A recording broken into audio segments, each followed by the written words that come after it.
Kind of crazy, right? We talk so much about wealth and being rich, but for most of us, it always seems like this thing that's just out of reach. Yeah.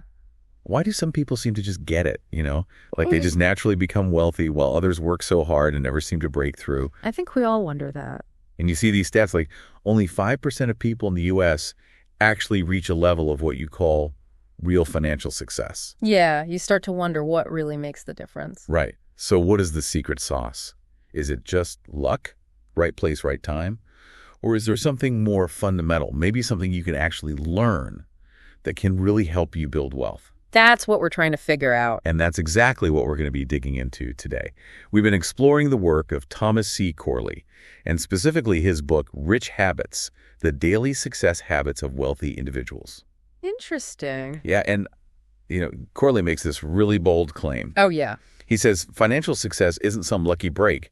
It's the result of a foolproof process. That's a pretty big statement.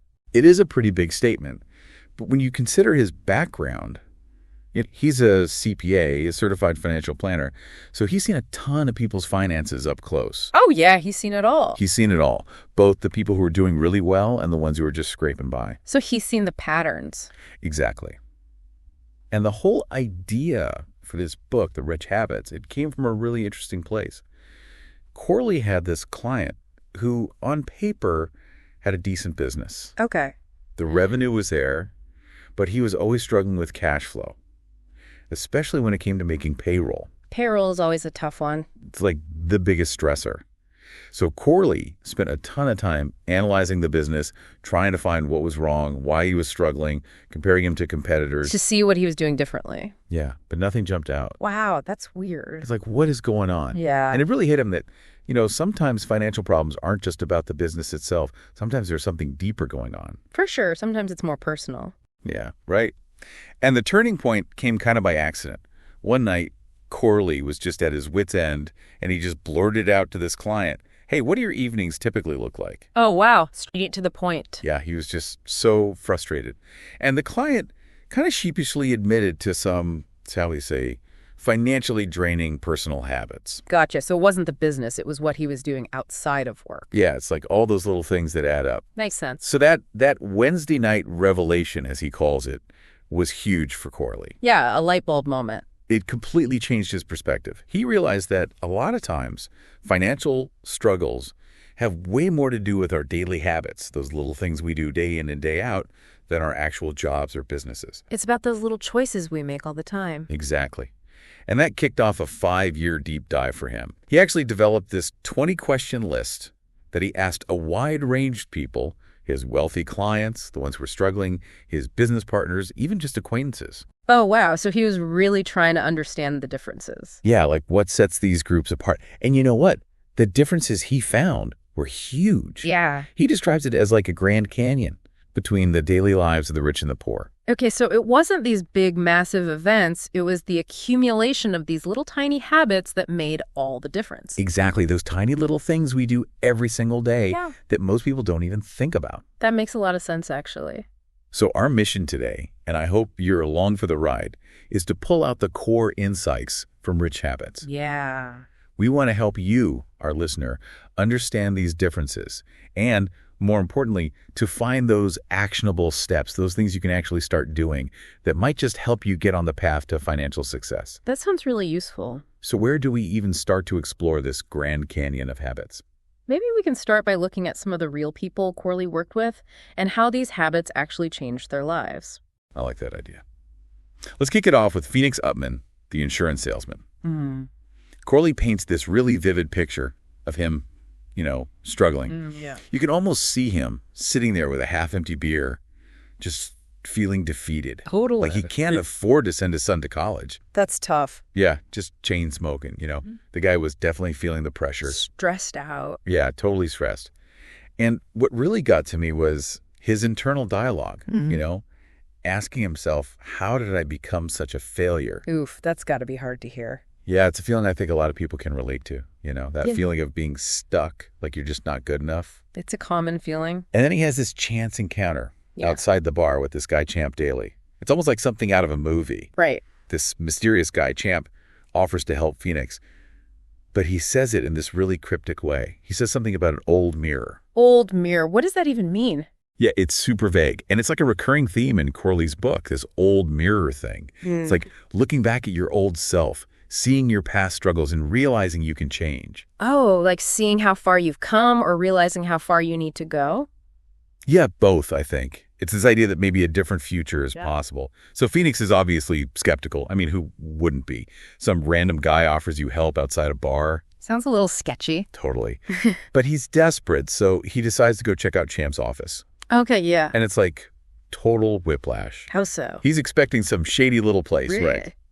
But he walks into this super lavish office. Oh, wow. It's like a symbol of everything Phoenix wants. The success he's been dreaming of. Exactly. And then Champ opens up about his own past. He tells Phoenix that he used to be in the pits of darkness and despair, too. Oh, wow. So he wasn't always successful. Nope. He had his own struggles. He credits his turnaround to this mentor he had, a guy named J.C. Jobs, who taught him these 10 laws that he calls the rich habits. Rich habits, huh? So it's not just Champ's own personal success story. It's a set of principles that have been passed down. Right, like a proven system. Exactly. And Champ tells Phoenix that he sees helping him as a way to return the paper. Return the paper. Yeah, to pay forward the help he received from his mentor. He doesn't actually teach the rich habits himself, but he sponsors people for J.C. Jobs' training program. So he's like the gateway connecting people to the program. Exactly. It's this idea of paying it forward, creating a ripple effect of positive change. And that leads to Phoenix making that call to J.C. Jobs' office and getting accepted into the program. Okay, so that's Phoenix and his introduction to the rich habits. Yep. But he's not the only one whose life was impacted by these principles. Right. We also hear about Dee, the secretary. What was her story? Oh, Dee's story is so relatable. She's portrayed as this person with tons of potential. Okay. And she could be a really hard worker, but she was held back by these bad habits, as her boss put it. Like what kind of habit? You know, showing up late, getting distracted easily, just kind of being unreliable. Oh, no, that's frustrating. Yeah, it's one of those things where it's like she has the ability to succeed, but something's always tripping her up. Right. And it turns out a lot of it stemmed from some really tough family problems. Yeah. She felt obligated to support her relatives financially, and they had their own issues going on. Oh, that's rough. Yeah, talk about pressure, right? And it's a good reminder that sometimes those external factors, those family dynamics, can really hold you back. Yeah, they can weigh you down for sure. Big time. So Dee ends up taking a second job as a bartender, just to make ends meet. Okay. But of course, that clashes with her regular work schedule. Yeah, that's a recipe for disaster. Her boss tries to work with her, set some boundaries, but ultimately, Dee can't keep up her end of the bargain, and she ends up losing her job. Oh, no. Yeah, and that's when she hits rock bottom. She's facing eviction, no support from her family. Oh, God, that's awful. She even tries to go to a food kitchen. I can't imagine. And that experience, that feeling of humiliation, it really shows just how bad things got because of those negative habits. It's like a wake-up call. A huge wake-up call. And then, just like Phoenix, she has this chance encounter. Really? Another one? Yeah, at the food kitchen, she meets Jan Good, a volunteer. Okay. And Jan, get this, she says that same old mirror phrase. No way, the old mirror again? Like she sees herself in Dee. Right.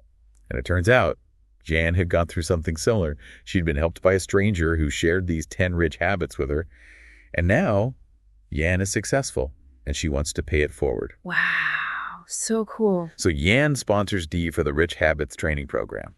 Good for her. It's like this recurring theme, right? Someone's been helped, they get back on their feet, and then they want to help someone else. It's amazing. It's about creating a community, lifting each other up. Right. So we have Phoenix and Dee both struggling, both getting this unexpected opportunity. Okay. Then there's Herb.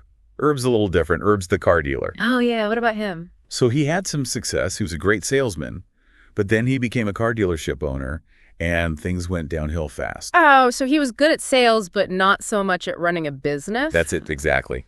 He used to brag that he could sell ice to Eskimos. Okay, he was a natural. But he totally missed the point about building relationships with customers. Oh, right. For him, it was just about making that sale. Like, customers were just targets to be conquered. Not a good long-term strategy. Definitely not. So he created this really negative atmosphere at his dealership. Yeah, no one wants to go back to a place like that. Exactly, and that's what happened. No repeat business. Ouch. Yeah, his dealership was on the verge of bankruptcy. A tough lesson to learn. Huge lesson. Corley describes him standing outside his house, just feeling totally defeated, dreading telling his family. I feel for him. And then, just as he's about to close up shop for good, a customer shows up. Really? It's Susan Changer. And she recognizes that Herb's struggling. Just like Champ and John. Exactly. She says, just a person looking in a very old mirror. That phrase again. It's powerful, right? Like she's been there. She knows what he's going through. So she gets it. Yeah. And she offers to sponsor Herb for the Rich Habits training with J.C. Jobs. Wow. What are the chances? It's amazing, right? It's like this chain of events, all these people getting a second chance thanks to this program. So we've heard about Phoenix, Dee, and Herb. They're all introduced to this rich habits concept. Yeah, but who is this J.C. Jobs guy? Where did he come from? What's his story? Right, we haven't heard his side yet. We learned about him through the story of the accountant. And it's a pretty emotional story. It turns out J.C. Jobs is the accountant. Oh, wow. And his whole journey starts with this tragedy. His wife, Denise, dies because they delayed a necessary surgery for financial reasons. Oh, that's heartbreaking. Yeah, so he's filled with guilt, regret. He blames himself. I can only imagine. And then he has this dream where Denise's voice tells him, all you need to do is ask the right questions. And that's the turning point for him. It gives him a direction. Exactly. Yeah. He stops dwelling on the past and decides to figure out what makes people successful, financially successful. So he spends 5 years intensely researching this, using that 20-question list he developed. Oh, yeah. The list he asked everyone. He compares the answers from his successful clients and his struggling clients. Yeah. And he finds some really interesting patterns, especially in how they spend their time outside of work. Okay, that makes sense. What we do in our free time probably affects our success. Huge factor. His successful clients, they spent their free time doing things like networking, building their businesses, improving themselves. Okay, so they're always working on themselves. Yeah, constantly learning, growing. The less successful clients, on the other hand, they spent their time, watching TV, eating out, just going to bed early. Interesting. It's a totally different mindset. So this is when J.C. Jobs has his aha moment. Right. He realizes the secret to financial success is not some complicated formula. It's these daily habits, these things successful people do consistently. I'm starting to see the pattern here. And that's how the Rich Habits principles were born. It's like he cracked the code. He cracked the code to success. And he didn't just talk about it. He put it into practice in his own life. Oh, he tried it himself. For 30 days. Wow. And he saw some really positive changes. So it actually worked for him. That's why he was so passionate about sharing it with others. And he started with his first client, the one who was struggling, remember? Yeah. And they made this 30-day agreement. Like a commitment to try the rich habits for a month. Exactly. So now we know the background.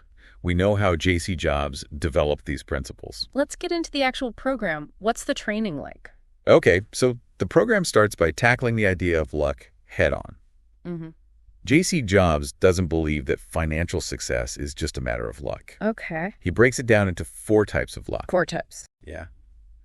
Random good luck, random bad luck, opportunity luck, and detrimental luck. Okay, so he's getting specific about it. What's the difference? Well, the first 2, random good luck and bad luck, those are things you can't control. Makes sense. But opportunity luck, that's the good stuff. The kind that makes you feel like you're in the right place at the right time. Oh, yeah. That kind of luck, J.C. Jobs argues, is a direct result of good habits. Like, if you consistently do the right things, you're more likely to be in a position to benefit from opportunities. So it's not really luck, it's preparation meeting opportunity. Right. He uses this analogy of planting an apple orchard. You plant the seeds, you care for the trees, and eventually you get a bunch of apples. You reap what you sow. Exactly. And on the flip side, detrimental luck, those bad breaks, they often come from bad habits. It's like you're attracting negativity. So the key takeaway is to focus on those good habits. Right. Create the conditions for good luck to find you. Okay, that makes sense. So let's talk about those rich habits. What are the promises of the program? So there are 10 promises, 10 rich habits. The first one is all about forming good daily habits. Basic, but important. Super important. It's about identifying those bad habits you have, flipping them into good habits, and practicing them every single day. So consistency is key. Huge key. Promise number 2 is about setting goals. Like New Year's resolutions. Kind of, but more than that. It's about having goals for every part of your life. Daily goals, monthly goals, yearly goals, even long-term goals. So you have something to work towards. Yeah, like a roadmap. He even talks about using vision boards. Like those collages people make. Yeah. He tells the story of Jim Carrey, back when he was just starting out, writing himself a $20 million check and putting it on his vision board. Wow. Years later, he made that much from a single movie. That's awesome. It's about having a clear vision of what you want and believing you can achieve it. Powerful stuff. Okay, what's the third promise? The third promise is to commit to daily self-improvement. Like reading books and stuff. Yeah, reading, learning new skills, basically anything that helps you grow as a person. Makes sense. You never want to stop learning. Right, always be growing. Okay, number 4. Number 4 is all about taking care of your health. Eat your veggies, exercise, that kind of thing. Exactly. He emphasizes eating right, exercising regularly, and maintaining a healthy weight. Basic, but important. So important. Your health is your wealth. Feature. Okay, promise number 5 is about relationships. Oh, interesting. Yeah, building those lifelong connections. Talks about networking, nurturing those relationships, being responsive, returning calls and emails promptly. So it's about being a good person and building genuine connections. Exactly. He even suggests having systems for remembering things about people, their birthdays, their kids' names. To make people feel valued. Yes. I like that. Okay, so what's number 6? Promise number 6 is all about moderation. Like everything in moderation. Pretty much. He uses Warren Buffett as an example. Oh, wow, yeah. Buffett is known for his simple lifestyle. Yeah. He's disciplined and avoids excesses. Right. So it's about finding that balance. Makes sense. What about number 7? Promise number 7 is about getting things done. Procrastination is the enemy. Right. It's about having that do-it-now mindset. Okay, just do it. Don't put things off. What's number 8? Promise number 8 is interesting. It's called engage in rich thinking daily. Rich thinking. Yeah. It's about cultivating a positive mindset. So like think positive thoughts. Exactly. Yeah. It involves using affirmations, managing negative emotions, practicing gratitude. Interesting. So it's about controlling your thoughts and focusing on the good stuff. Exactly. What you focus on expands, right? Makes sense. Okay, we're on number 9 now. Yeah, promise number 9 is a financial one. Save at least 10% of your gross income. Okay, pay yourself first. Exactly. Put that money aside before you even think about spending it. Smart. He also emphasizes investing wisely and having a retirement plan. Thinking long term. All right, what's the final promise? Promise number 10 is all about controlling your emotions. Not letting your feelings rule you. Right. It's about thinking before you react. Not just flying off the handle. Exactly. He suggests think, evaluate, then react. Approach to everything. Oh yeah, that's good advice. And replace those negative thoughts with positive ones. Change your thinking, change your life. I like that. Okay, so those are the 10 Rich Habits promises. But how do they actually play out in real life? Right. Let's go back to those people we were talking about. Let's start with J.C. Jobs' very first client. Okay, yeah. Remember, he was struggling with some pretty serious financial problems. He was. What was his reaction to the program? Well, at first, he was pretty overwhelmed. He even said, that's a lot of information. I bet it's a lot to take in. It is a lot. Yeah. But he was determined to make a change, so he started with Rich Habits, #1, identifying his negative habits and flipping them. Okay, yeah. Like he had a problem with gambling on sports. Oh, yeah. So he turned, I gamble on sports too much, into, I did not gamble on sports today. Simple but effective. Yeah. And he had another one, I spend too much time at the bar. Oh. So he flipped that to, I did not go to the bar today.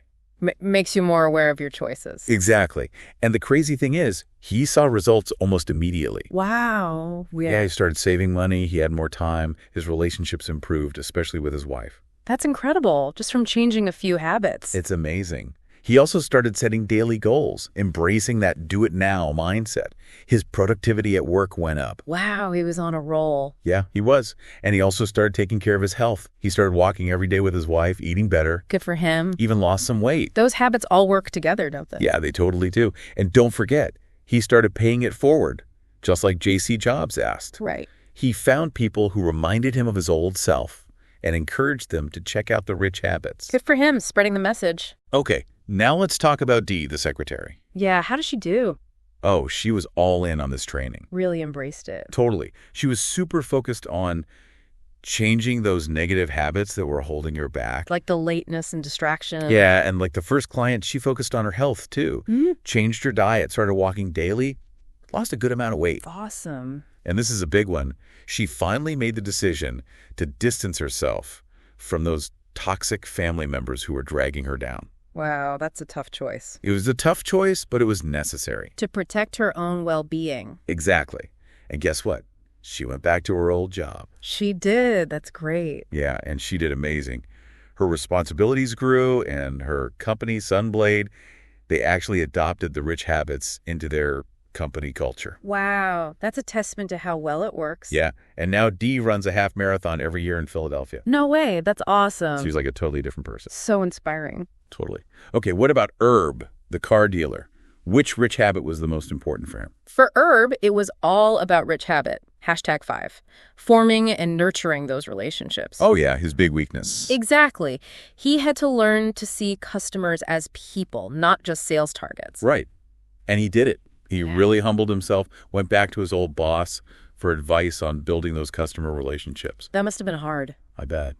He also worked on securing better financing for his dealership. Smart move. And guess what? He turned the whole business around. Seriously. Yeah, he expanded to multiple dealerships. Oh. And now he's actually an instructor for the J.C. Jobs Rich Habits Foundation. No way. Talk about a full circle moment. It's amazing. He's helping others achieve the success he found. So awesome. Okay, let's wrap up with Phoenix, the insurance salesman. How did he transform his life? For Phoenix, it was all about Rich Habit #3, that commitment to a daily self-improvement. Okay, yeah. He had gotten complacent. He had. So he started dedicating time every day to reading industry publications, learning new strategies. Getting back in the game. Exactly. And he saw results almost immediately. His knowledge increased, his sales techniques improved. Knowledge is power. It totally is.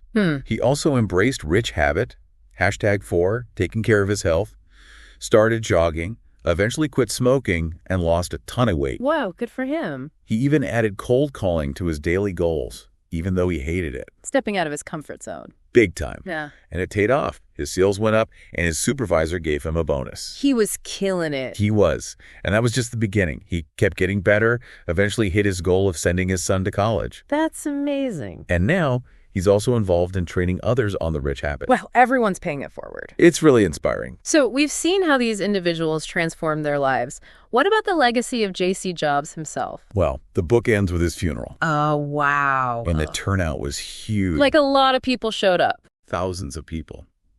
They estimate that over 3.5 million people's lives were touched by him and his rich habits philosophy. That's a huge impact. It is. And there's this really touching story about the guy who speaks at the funeral. Who was he? It's that first client of J.C. Jobs, the one who was really struggling. Oh, wow. Full circle. Yeah. He talks about how J.C. Jobs completely changed his life, how he went from being miserable and broke to successful and happy. Powerful stuff. And then he walks over to the casket and kisses it. That's so moving. So as we wrap up this deep dive into rich habits, what's the big takeaway here? I think the stories of Phoenix, Dee, and Herb show us that financial success isn't some magical thing that only happens to a few lucky people. Yeah. It's about consistently doing the right things, those small daily habits that add up over time. Exactly. The 10 rich habits, they give you a blueprint, a plan you can actually follow. A roadmap to success. And as we've seen, even small changes can make a huge difference. I think that's a really important message for our listeners. Me too. So as you've been listening, which habit resonated with you the most? Yeah, which one stood out? And more importantly, what's one small thing you can do starting today to make that habit part of your life? That's the key, taking action. Exactly. Think about your own old mirror moment. What do you want your future self to look back and see? A powerful thought. It is. Even those tiny changes can set you on a path to a brighter, more successful future. So true. And that's it for today. Thanks for joining us on this deep dive into rich habits. It was a pleasure. We'll catch you next time. See you then.